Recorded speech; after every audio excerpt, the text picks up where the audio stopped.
Welcome here on the show, 360 Sport on Trust TV. Adeni Aji Shafe. Always trying to promote Nigerian sport there. You look at basketball and also cycling. For Nigerian athletes, they try their best to make sure they promote our sport too. Well, we'll be giving you updates in the world of sports. It has to do with UEFA Euro and also Copa America, all those matches that were played yesterday. Also, we'll be focusing on media, trying to promote Nigerian football leagues across different parts of the country. What would they be doing? What can they put up to make sure our league actually get better? We'll also be touching on rugby alongside beach volleyball. Right now, we'll be starting with rugby. We know that Nigeria, our team called Black Stallion, they traveled to Mauritius, and the first leg of the competition they participated was not so good. Out of 5 matches that they played, they actually lost 4 out of it, and they won only 1. But right now, President of Nigerian Rugby Federation, Ademola Are, is saying, well, Black Stallion will bounce back in the second half of this particular African Cup Sevens rugby tournament taking place in Mauritius that will be starting any moment. And right now, for the fact that Team Nigeria, that's Black Stallion, our national team for rugby, they fought hard. But let's quickly look at the pool of the second half that will be coming up in that particular location. Mauritius there, we are in Pool B, Nigeria. We are actually Mauritius, Nigeria, Zimbabwe, South Africa in Pool C. Second leg coming up there, a tough one. The first leg, we didn't do well. We actually won only 1 out of the matches that we played. So right now, we'll be facing the host nation, Mauritius, Zimbabwe, and South Africa in Pool C. Well, if you look at how we actually stand in the first leg, Uganda, they were able to win the first leg there for the fact that they did so well. They won all their games. The second, looking at the table there, well, for Uganda, they got 20 points, Madagascar 18, South Africa 16. Nigeria is standing on 10th position with just 3 points after playing the first round. So the second leg, hopefully, will do well, as we hope that our team, the Black Stallions, will get their acts together according to the president of Nigerian Rugby Football Federation, NRFF, Ademola Are, that they will try their best to make sure they turn things around. Uganda, Madagascar, South Africa, Burkina Faso, Zimbabwe, Kenya, Cote d'Ivoire, Mauritius, Zambia are ahead of Nigeria in the ranking, in the first leg of the competition that is taking place in Mauritius. Well, from there, we move away from there straight down to 2024 African Beach Volleyball Championship, where we were able to do well. Well, our ladies won gold in that competition over there in Morocco. For the fact that the president of the federation, that's Nigerian Volleyball Federation, Musa Nimrod, he says annual tour boost our teams. Yes, it will actually boost our teams for the fact that they were able to go on tours, and it will continue to boost them because they did well. Our boys under 19 won bronze, while the ladies did well by winning gold and the championship. According to the president, Engineer Musa Nimrod, the more they go for tour, the more exposed the athletes will be. That's beach volleyballers. We have a lot of them right now. According to him, we have a pool of beach volleyballers who are battle ready to represent Nigeria in any competition they are being called upon to represent us. So good one, at least we have them, and for the fact that they have the chance or opportunity to go on tour, they will always do well. Those are the 2 stories we are starting with right now with Olawale Peters in the studio. Good to have you. Thank you, Adeni. It's my pleasure to being here, and let's do what we do best. Let's talk sport. Okay, so from the fact that we talked about rugby earlier, right now we have our team in Mauritius. They fought hard in the first leg, but they could not. We saw where they're actually standing on the table. For the second leg now, the president of the Federation, Ademola, is saying, well, he believes that they will pick up the pieces and dust themselves well. Okay, the good thing here is that there's still an opportunity for them to make it right, and there's still an opportunity for them to do a comeback. So it is not all lost. And from the 5 matches they played, they lost 4, they won only 1. So they need to go back and look at their strategy again. They need to go back and look at the video clip of what they did wrong, where they got it wrong, and how to correct that. That's one good thing about sport. Once you have an opportunity to correct your wrong, you come back and you do the right thing. So I so much believe in what Ari said, and that's motivating enough. And that shows that it's so much believe in the players, it's so much believe in their skills, it's so much believe that they have what it takes to meet their own counterpart. The fact that we are playing against the host nation doesn't mean anything. This is sport this time around, irrespective of where you are, that you are home or you are away, since we have what it takes. In fact, the pressure is even more when you are at home, when you have your supporters expecting more from you than if you are coming as someone that nobody is expecting anything from. So let's see how it goes. But I see them springing up with surprises, so I don't have any fear. Now, while we're talking about that, if you digress a bit, we talked about beach volleyball, where our team, the ladies under 19, they were able to win gold over there in Morocco. And for the boys, they won bronze. And according to the president of the federation, Musa Nibro, says, well, for the fact that they've been going on tour, that's actually boosted their performance. And now, if they continue with that annual tour, it will also give them the chance to be able to pull out a lot of players, where we have another opportunity or shot at winning much more of this African Beach Volleyball Championship. Okay, the difference between most of our athletes in this country or our ballers, either volleyball, handball, or what have you, is the exposure and the experience. If you're talking about the skills, the individual talent, they have it. So what they need is the exposure and the experience. And the exposure has to deal with, some of them they've not left the soil of this country before. They've never been outside this country before. They've been eating Nigerian food. So they'll go and play a competition outside the country. They have to be exposed to the weather, to the climate, to the food, to the environment. So, but if they are getting this preparation before the tournament, so that means they will acclimatize before the game begins. So I think it's a very good thing. And we can say that it's yielding results. So that's why if you want to progress in sports, it is a business. It is a business that you have to spend a lot of money to get a lot of money and to get a lot of attention. So I think it's a good way to start.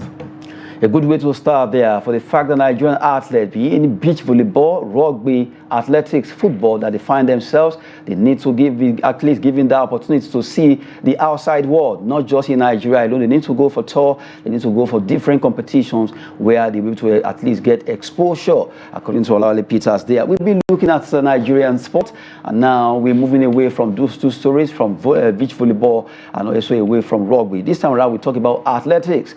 Well, recently, Team Nigeria traveled to Cameroon to participate at the Confederation of African Athletics Championship, where we came third. But right now, a set of Nigeria, two organizations now, SWAN, Sport Association of Nigeria, and also NDLA hosted a particular meeting, and they agreed that Nigerian athletes need to undergo doping tests ahead of competitions. We don't want to have it rough, because at times we get to hear that later, maybe during the competition, a particular athlete or thereabout actually tested positive or missed this or that. They need to make sure everything is put into place before they go for any competition, according to SWAN and also NDLA. Okay, I think we have to change our mentality in this country, change our mentality in the sense that we have to be more proactive than being reactive, especially when it comes to the athletics in this country. Now, the issue is they want them to undergo doping tests. What if there are some substances that they are not aware of, that they've already banned and they've already used? So the first thing that they need to do is to do enlightenment, is to do an awareness, to let them know on their website on weekly basis, if possible, for them to be updating it, to let them know that these are the banned substances. At times you hear about doping, you think that probably they've taken one hard drugs or whatever. Probably there is a chemical that is contained in a soap, or in the food that you are eating, or in a cream that you are using. And that alone is called doping. So a lot of people don't understand how this goes. It's not about you testing them. It's about you being proactive to give them the necessary awareness, create the awareness for them, let them understand that before you go for a competition, 6 months, these are the banned substances. Don't use this, don't take this, don't drink this, So we've seen that in other developed countries, but here in this country, we don't do that. The only thing we do is we have to be reactive. No, we don't need to do that. We have to be proactive by making sure that we give them the necessary information, give them the necessary awareness to let them know that these are the substances that they banned, and these are the reasons why they banned it. Not for them going that they want to. Yes, doing the test should be the last thing, not the first thing, because they have to be in the camp. So from the point of selection, of letting them know that you are representing the country, let them have this awareness. I think that's the first way to go about it. Not that I want to go and test it. And at times, apart from the fact that maybe even testing all this to these chemicals, information is really power. Most of them may not even know when this information drop in their emails. The fact that they need to check their emails, they need to be sensitized about getting ready for competition is also part of it. Because we've been talking concerning Nigerian athletes, really they need to do well ahead of competition according to SWAN and also NDLA, for the fact that they need all the necessary information for them to be tested before competitions. And what we have been looking at is how to get the best of our athletes before and after events that are actually competing. Right now, we move away from there. Let's talk about a Nigerian player who actually played at trade over there, CSK Moscow in Russia, a lady called Francisca Odega. News came out from about June 30 that Coach Randy Wardrum has been forced to include her alongside Onome Ebi. But right now, the player actually granted interview to another organization where she said, well, the coach denied saying I was forced on him, according to Francisca Odega. From the interview she granted, let's have an excerpt from that particular where she actually talked there. Let's look at what she said. According to Odega, that's Odega's interview there. I was surprised by the news and had to call the coach on Sunday to verify the report. Odega told nigerianfootball.ng, I respect him a lot and I felt slighted by such allegations in the media. He said he was not aware of that and never had such talks with anyone. He also said the media were just trying to be mischievous, as he never spoke to anyone about it. I even asked if he really did not want me on his team, he should just say it so I can focus on my club career. It is very embarrassing to hear I'm being imposed on a coach after all the sacrifices and hard work to make the country proud. Well, for Francisca Odega, right now it's getting much more harder because the team list is yet to be out, and we'll be starting our game against Brazil. We are in the same group with Brazil, Spain, and Japan. We played against Brazil on 25th of July, and that's in the next 23 days now, and Nigerians are waiting to see what the team list will look like coming from Randy Wardrum. And according to Onome Ebi, if the coach decides to invite them, well, they will actually answer the call. It's getting more interesting every day. This is Odega. Odega has scored 6 goals and second top scorer in that particular club, CSK Moscow, and we know what she has done for the country when it comes to playing football. But right now, for the fact that particular story came out and she felt slighted, and now she had to grant this particular interview. Okay, they need for us to respect our female footballers. That's the truth, because I see this as an insult to her. And you can only force a player that's never done or achieved anything on a coach because the player wants to make a name for himself or for herself. She has won African Women WAFCON 4 times with this same country. So what's she looking for again? That she has to be forced on a coach. We are talking about the second top scorer in Russian league. He has played 12 matches. He has scored 6 goals. So it's not someone that doesn't have a future, not someone that doesn't have a career, not someone that is begging for attention. And we're in the group with Brazil, Japan. So we need the experienced.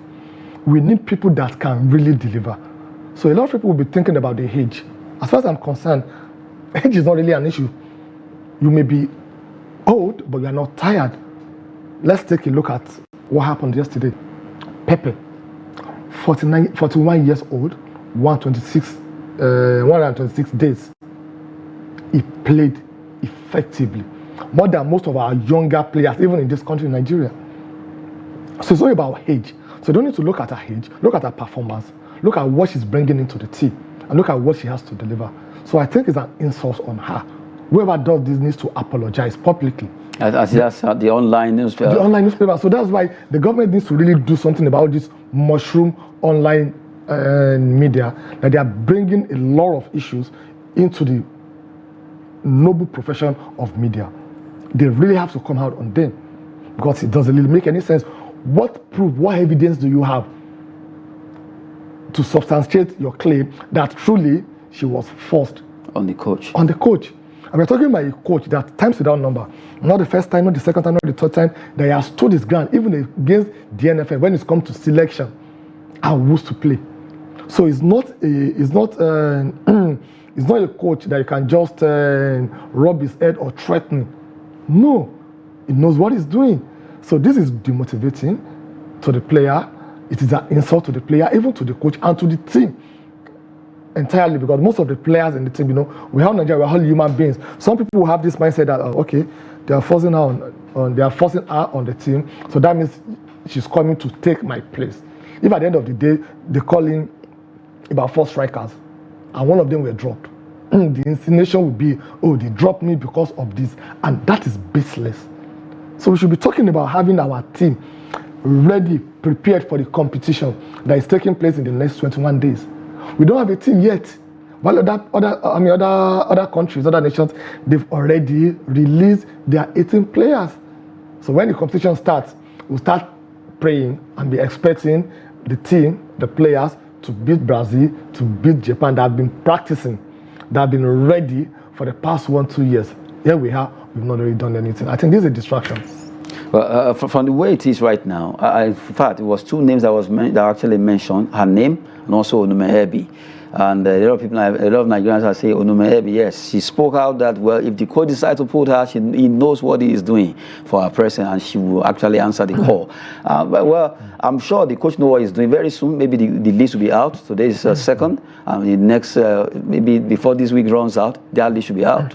Okay, my advice to the coaches is, it should not, because of this, because some people can play a mind game on him. That, okay, I don't want this person. So what we need to do is, let's put out the information that they are forcing Onome on him. On him. So at the end of the day, no, it shouldn't. If both of them deserve to be in the team, if both of them have something to do according to his own game plan, it should include them. That is what it is expected of a coach. Look at the Spanish team that's playing the current Euro. There are a lot of outcry before the competition that needs to include a lot of old experience, the so-called experience. He said, no, they don't fit into my plan, they don't fit into my style, they don't fit into my pattern. I want the young lads to go out there and prove themselves. And look at all of them, they are playing freely. So what we are saying is, if you know you have the old team, the old players that fit into your plan, go with them. If you have the young one, if you have the mixture of both, go with them. So it shouldn't be because someone is trying to blackmail you, someone is trying to play a mindset on you, or some people are sponsoring some so-called mushroom online media to pull out those information so that those people be dropped. I think you should just be a man and just stick to his ground. If they really deserve to be there, you should put them in. What we want at the end of the day is result, not effort. Well, from the way it is right now, for our team Nigeria to the Olympics, our women football team, well, hopefully Coach Randy Wardron will release that list any moment. Nigerians are waiting to see what's going to be happening concerning our ladies. They face Brazil, Spain, and Japan in their own group, and it's really a group of death. But they are equal to the task, and the players are battle ready for what they've done so far this season with their different clubs. We believe our ladies can actually gather their strength against Brazil, Spain, and Japan. Well, we move away from that women football. We go on the short break, still enjoying women football, but this time around, the Flamingos. By the time we return, we'll be focusing on the media, how they can help promote the Nigerian football leagues.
Always interesting watching Nigerian ladies there, the Flamingos. Well, they will also be going to the World Cup. We wish them the best at Dominican 2024 competition. Well, we're still talking about Nigerian sport, but this time around, we know that we have different leagues in Nigeria. We have the NLO, the Nationwide League One. We have the NNL, Nigerian National League, and the MPFL, Nigerian Premier Football League. Not forgetting the women, Nigerian Women Football League. But how do we see them? Right now, a lot of people prefer to watch the foreign leagues, not minding even if Nigeria leagues are playing. Well, as it is, we have one opportunity to actually promote these leagues through media.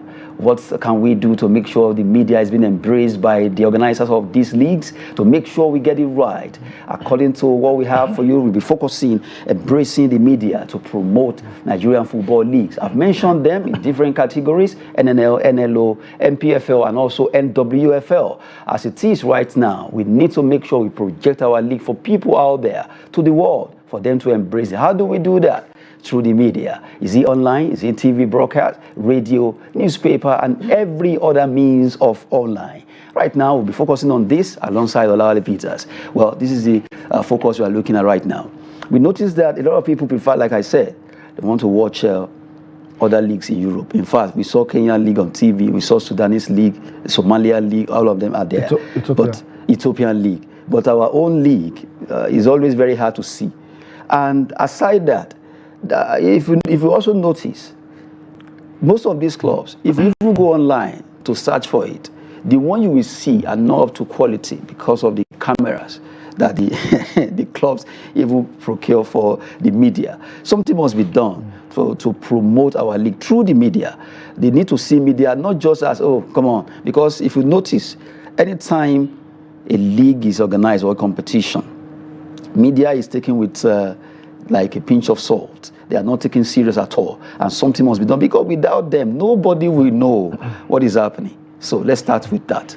Okay, it's so unfortunate in this country that the role of media, not only in sports, in every sphere of life, economy, is really being downplayed. It's not being recognized.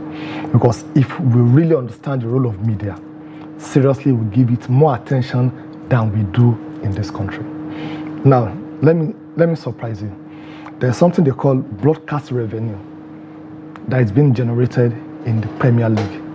Last season, the clubs in Premier League, they shared $3.2 billion. That is what they shared among themselves based on their position, how they finish in the top league. So it is a business on its own. And this business is something that needs infrastructure.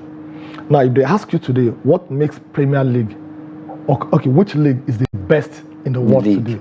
They will tell you it's Premier League. It's Premier League not because they have fantastic players. No, it is not Premier League because they play fantastic football. No, it is because of the media attention and coverage, the way they hype the league. The way they project it. Just the way they hype the English team also. That is the work of media. Packaging. They will package it. It is when you go to the pitch, you say, what I bought and what I order, they are two different things. So that is the problem. So that is what we need to look into in this country. It's so unfortunate. I said it here on the program during the campaign of the 2023 election that unfortunately all the leading candidates, the presidential candidates, none of them have told us what they have for us as regarding sports. None of them. And nobody is asking questions towards that also. You can't do that in Europe because it is not only a way, it is a business. So what do they need to do in this country? We've seen a lot of matches being played here in Nigeria. It is after the match that you have to be asking people, what did the 3SC and Ekaneme play? What is Rangers play? So what stopped them from having a budget allocated to media? Once you have a budget allocated to the media, let them be the one to manage it themselves. Even most of the competition that we play outside this country, how many media organizations does the federal government sponsor to go and provide the coverage for them? It can't be only the national TV. You have others also that are supposed to go. How many of them have they been doing this too? None of them. So let's start from our local league. They need to give attention. They need to allocate a budget set aside that for every Premier League season, this is the budget we're allocating for media coverage. So from that media coverage, it has to go into, we spoke about the camera, we spoke about televising the matches live, we spoke about making sure that you provide the welfare for the team, for the media teams, if you are playing away, or so that they can, the only how will I put it, the only profession that projects the image, rightly or wrongly, is what? Media. Is the media. So they are the only one that can project the Nigerian Premier League the way the Premier League in UK, in England, is being projected. The way La Liga is being projected in Spain, the way Serie A has been projected, even the way the South African league also is being projected. It is the work of the media. So it is now, the onus now lies on the NFF and the Minister of Sport and Development to make sure that whatever plan, whatever arrangement they are making, whatever project they want to do, they carry the media along from beginning to the end. It is only the media that can criticize you, can tell you the truth, can tell you the reality, can investigate, can bring to the public, by letting the public know, this is what really happened, this is not what really happened. We've seen that happen in many countries. So why should our own be different? Why should our own be different? So I think they really need to look into this if they really want the league to be popular, not only in Nigeria. And we've seen a lot of people that they love this our local league. I have a friend, he resides in Ibadan. There's no week that 3SC Shooting Stars will be playing that will not go to Adamasingba Stadium to watch them. He's the one I normally ask for scores anytime they play. When they are playing a way that is within Southwest, it goes also, he spends his money. They have a group like that. So these are the people that they love it. We have a lot of people. Now, let's wait till next month now. I know a lot of people are already ordering the new jersey for Arsenal, Chelsea. Why are you mentioning Arsenal first? No, why Arsenal before Chelsea? You started the game. Why Arsenal? No, I'm not supporting Arsenal. I'm only saying, I only mentioned it out of the fact that it came to my mouth. Arsenal fan. Because of what happened last seriously? Season. Because of what happened last season. Maybe we need to clear. You have abandoned them. We need to clear it. Why you say you are not Arsenal? I'm not an Arsenal fan. I just have to do that make Arsenal fans happy. Where you've supported. I'm always on the fence. I'm always on the fence. I need to. I noticed Arsenal. They have a lot of followers, especially our ladies, in Nigeria, and also they said they are always very handsome. They are fans. Oh, okay. So the Chelsea fans are always very rugged. Apologies to Chelsea fans anyway. But so I just have to pick one of the two. I said, okay, let me stay with the one they say they are always very fine. And that's why I stay with Arsenal. But right now, I don't have any club. Okay, I got your point. And you have to choose between a child that has good handwriting and is failing exam and a child that has bad handwriting and is passing the exam. So which of them is passing? You went for the one that has good handwriting and is failing an exam. Which one is passing? Is Chelsea passing? You call Chelsea Agbero. I didn't mention. That's what you call I didn't say Agbero. I said rugged. But they are the most successful club in London, and that is where. No, not in England. In London. I'm talking about Arsenal and Chelsea. They are both in London. I know. What I'm saying, you didn't Chelsea mention is England. not the most successful club in England, but they are among the most successful club in England because there's no trophy that any club has won in England that Chelsea have not won. The best way to... I can mention to you trophies that Chelsea have won, that Arsenal have not won, Tottenham have not won, Crystal Palace have not won. All the clubs in London, they have not won. So based on that, let's settle this matter. Chelsea is the best and the most successful club. Don't worry, London. I know what to do. One of these days, an Arsenal fan will come and face you. Not me. I'll be in the middle. Both of you can still face off. No, I'm just talking sports. The face-off will come. I'm talking sports. I know. From sports, you digress to attack Arsenal fans.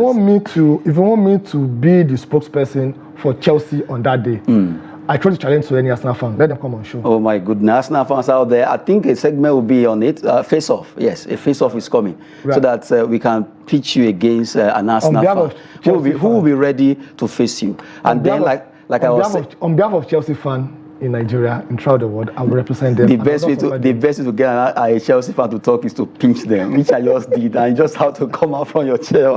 Anyway, just to throw some banter in the studio, we have to always do this to make the show very interesting. But we're focusing on Nigerian football. The Chelsea we are mentioning, the Arsenal we are mentioning, is because they project their football league so fine, so beautiful that you fall in love with them, even if you don't like football. But right now, what can we do to get it right is to make sure the media actually taken along.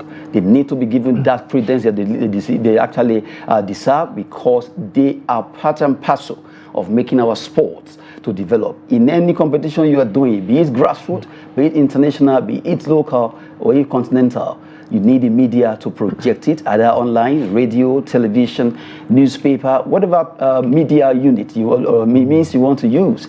They are there to make sure they promote, project, and also criticize you to get the best out of you. Well, we know that we have some sensational media, but to be candid, media needs to be part of it, no longer where they see them as just to be taken with a pinch of salt. Media really have a role to play. The way they have board members, the way they make sure everybody is settled, media needs to be taken seriously. And we have been talking concerning this in so many ways to project our league. If you look at it right now, Nigerian league ought to be on TV. Somebody will actually commentate on it.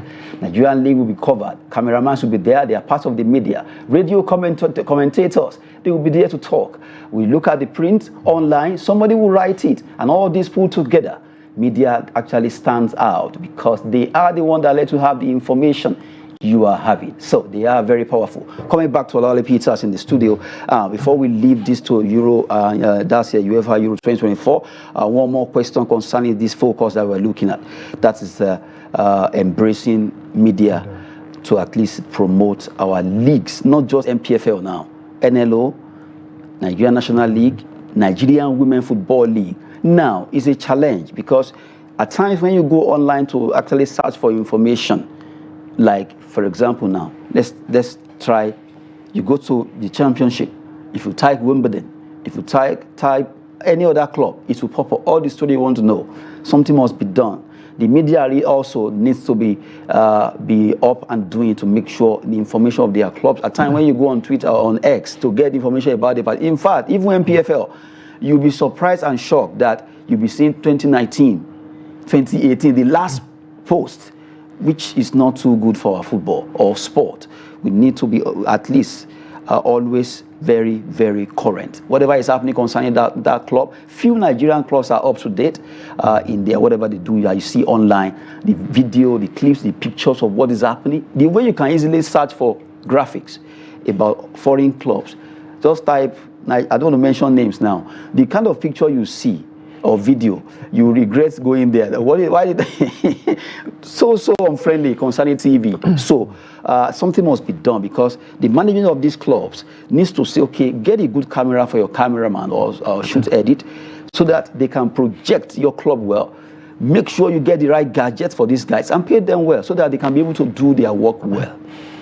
Okay, how to go about this in summary? It's, let me say 3 or 4 ways.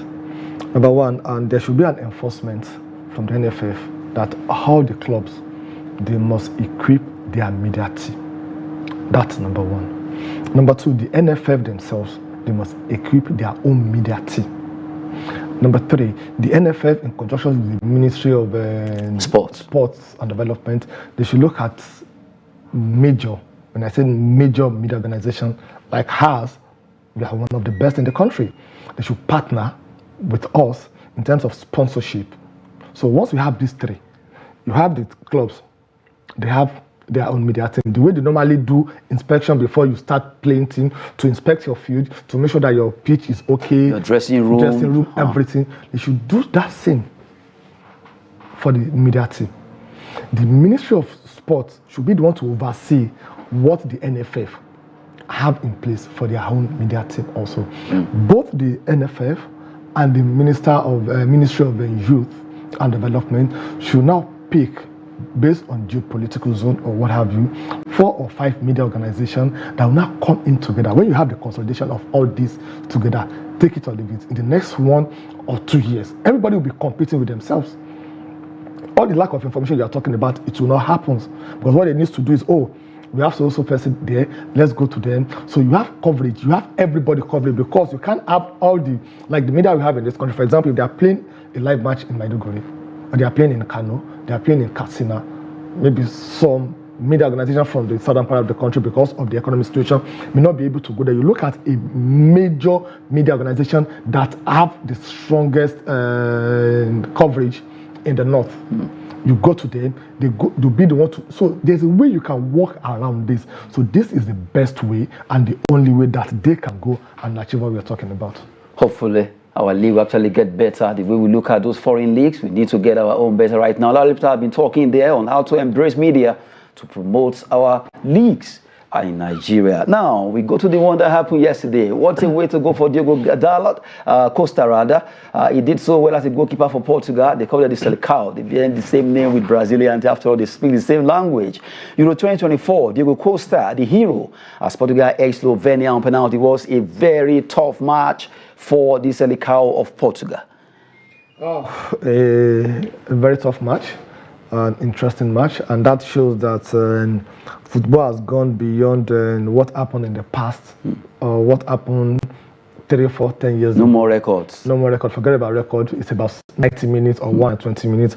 And we saw that with Slovenia yesterday. And if not because they didn't take their chances, they had to have edged out Portugal, because they had a last-minute opportunity in which Diogo Costa saved before the penalty. And I actually thought probably the game plan of the Slovenia is to drag the Portuguese team to penalty, because they are battle ready, especially when their keeper saved that Cristiano Ronaldo penalty. They're like, oh, okay, All Black is ready for penalty. They are ready for the penalty also. And if you look at the possession, the Portuguese team, they had 72 possession, while they had only 28. They had only one shot on goal, and that was the one that Diogo Costa saved. So it's like their whole game plan is to be defensive. If they have an opportunity, they go on counter-attack. But unfortunately, when it got to the penalty, I was asking myself that, what are the players playing? It's like funny enough, they had a good goalkeeper that could actually help them. Then the players were so they don't have a good player. So that is why if you are going to a competition, you have to prepare for everything. In this same competition, we've seen a situation whereby Romania qualified based on discipline of their players. Yellow card, the same point, the same goal. They have to go to the discipline. How many yellow cards do you have? How many yellow cards do you have? So when you're going for a competition, you have to be prepared for everything from the world league, especially when it comes to knockout stages. Be prepared for penalties. How do you want to play? And as a goalkeeper, you'll be able to watch the video clip of all their first 5 players when it comes to penalty. Where did they normally play to? Is it left? Is it right? Is it in the middle? So I think the experience counts yesterday for the Portuguese team, because if you look at the first 3 penalty takers, we're talking about Cristiano Ronaldo, we're talking about Bruno Fernandes, we're talking about Fernando Silva also. They are penalty takers, they are experienced players. So that's why the team is a mixture of both the old and the young one. So it's a very good one. But the Slovenians, I think they should be happy. They fought hard. Proud of themselves of what they really achieved yesterday. Now, talking about France against Belgium. Well, it seems the golden generation of Belgium, despite all the array of stars, talents that they gather, they've not been able to show it on the pitch. And now they are out of this competition due to an own goal scored by Event again. Okay, to me, a lot of people may disagree with me. I think Belgium, they are really overhyped. I don't really know the reason why they are standing. They are the only team in this competition that had 59 shots on target without a goal. Oh, so that statistic is that is a combination of their first match, second match, third match, and a quarter-final. It's amounting to 59 shots on target and no goal at all. Then even the France on their own also. I'm not really seeing the France that we used to know. Take it or leave it. Now they've played 4 matches in this competition. They scored 3 goals. No goal from the open play. Okay, let me take it from you. So far in this competition, which team actually impressed you Spanish, most? don't say it. Spain. Don't finish it. What about, okay, yes. You said Germany have not really been... No. I've not really seen Germany being tested, but they'll be tested against Spain. What about Switzerland? Well, Switzerland, they are the surprising team of this competition, and against England, I'll go for Switzerland. Because they are more compact team, they play as a team, they are not, they don't believe in individual brilliance or what have you. So I see them upstaging that surprise against England. They have team cohesion there. Well, we've been talking concerning the UEFA Euro 2024, a big one for Portugal. It was a tough match, but they were able to scale through. They'll be facing France. That's a big one there. Then Germany, Spain. What a match. England, Switzerland is actually squaring up for the quarterfinals. Well, let the best team win. But right now, we travel straight down to Copa America. Combo Copa America. Matches were played also yesterday and also earlier today. Let's look at it from Group B and C alongside the table there. Let's have it. Combo Copa America result, where we have Jamaica against Venezuela 3-0. Mexico against Ecuador 0-0. And you look at the table there. Venezuela, they have 9 points, followed by Ecuador, Mexico, and Jamaica. That's South American for you. They know how to handle themselves. It's not about Europe or Africa here. Surprisingly, Mexico. Look at where Mexico is now. If they ask you before the competition, you choose Mexico first, Ecuador second. Nobody will talk about Venezuela. But they're the only team that have played 3 matches and won 3. They won the 3 matches. They only consider 1 goal from 3 matches. So that shows that they are not just there by luck. It's all about preparation. It's about dedication. It's all about teamwork. So I think as far as we're concerned, they are the best for now. So let's see how it goes. Because what happened in the group stages may not happen when it comes to the knockout stages. The big boys will be separated from the boys. Well, let's look at Group C now, where they also played their game. United States lost against Uruguay. Uruguay really showed their level in this competition. Panama 3. Surprisingly, Bolivia 1. If you look at there are some teams that the way they play football, when you watch Bolivian team, well, Uruguay are topping, 9 points from 3 matches, Panama, USA, and Bolivia. Surprisingly too. Yeah, well, for the Panama, I'm not surprised because if you watch their qualifiers and when they play the qualifiers, the way they played is like they are coming up also. And you know, when you have a country that the population is not that much, you'll be able to harness the skills needed in a situation, not in a situation whereby you are just too many that you can't hardly find who to pick. So I'm not surprised about the Panama, but I'm only surprised about a player that this Liverpool player that played for Uruguay. Nunes. Okay, yeah. Okay. It's like Liverpool is not really his team. Uruguay is his team. That's one player. Look at the fantastic goal that he has scored. If you see the way he has been playing, if you see the dedication, the Nunes that we know that used to miss golden chances is not the one that we saw during this competition. So I'm not surprised where they are right now that they've played 3 matches, they won 3 matches, they've scored 8 goals. And they conceded only 1 goal. So that shows that they are good football nation, definitely. They're the first countries to win the World Cup. So since then, so when it comes to South American football, you cannot push aside Uruguay. After you take Brazil, Argentina, definitely you can mention Uruguay also. Well, giving you update concerning Copa America Group C table and also Group B. We touched on them, the result, and also how they are standing in that particular group there. Well, before we go, Olawale have been talking, but just to give you a wrap of some transfer gossips.